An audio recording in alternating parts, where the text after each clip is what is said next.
Hey everyone, welcome back to my channel. Today I'm going to show you how to wrap a shoulder with an elastic bandage.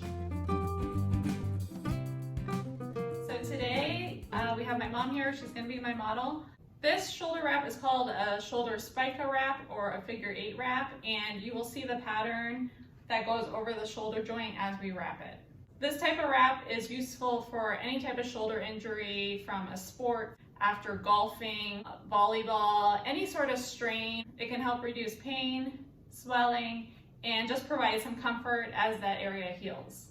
So today we're going to use a 6-inch ace wrap. You can use a 4-inch ace wrap if your patient or the person you're wrapping has a smaller torso or a smaller arm. But typically it's a 6-inch ace wrap to wrap a shoulder, especially in male athletes.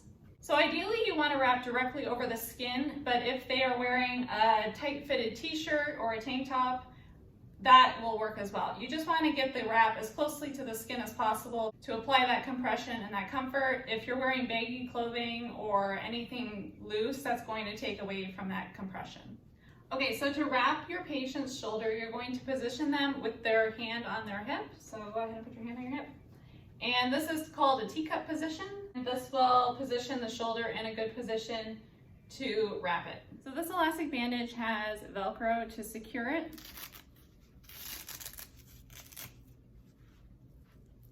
So you're going to wrap from back to front, posterior to anterior. So you're going to start on the bicep, wrap once around.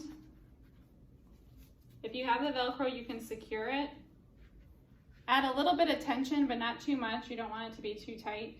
If you don't have the Velcro, you'd want to wrap twice around so it's secure and it doesn't slip.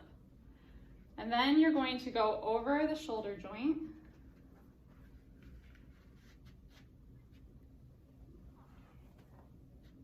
And right around under the other arm.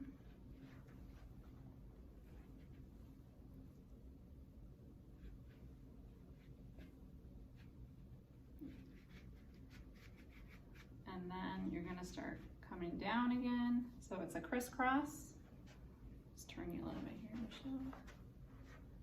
And then under the arm, back up.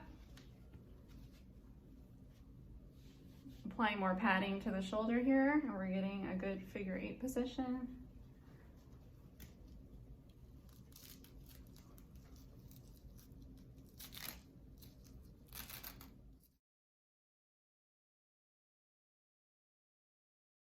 So this is a regular length ace wrap. You can get a double length ace wrap, and that would help add more padding and compression over the shoulder joint.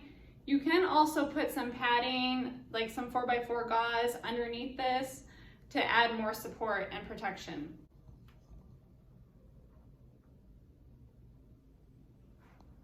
So this is how it looks in the back.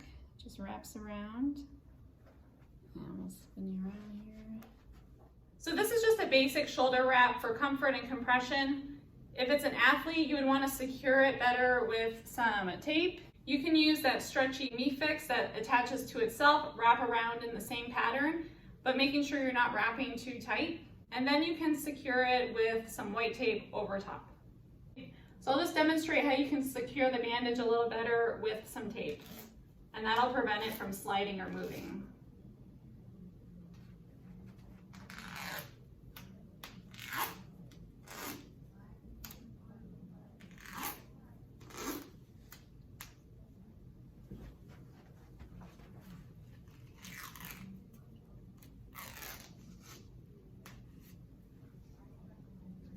So you want to make sure the patient can still breathe normally. You're not wrapping too tight.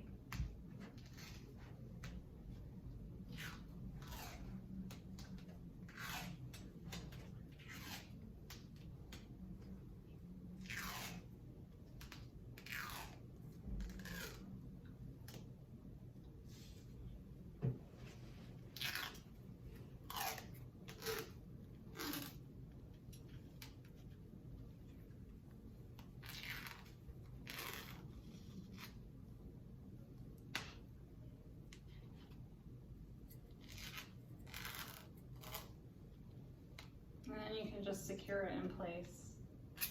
Should try to have the end near the patient so when they go to take it off, they can reach it, not ending it on the back. And so we'll just show here. And so this just kind of holds it in place and prevents this from sliding down or the compression over the shoulder from moving. Okay, so after you wrap your patient, you want to make sure they still have a good pulse. So you're going to check their pulse. You can check their capillary refill to make sure that they still have good perfusion. Their arm and hands are pink and warm. Do you have any numbness or tingling in your arm? No. Are you able to still move it? Yeah. Okay, good.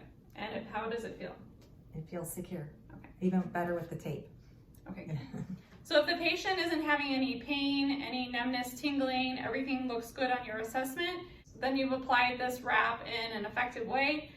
If the patient is an athlete and they go out on the field and the bandage or the tape moves, that can cause some tightening or loosening. So you want to make sure that if the patient starts developing any symptoms such as pain, numbness, or tingling, you want to take everything off and rewrap the shoulder.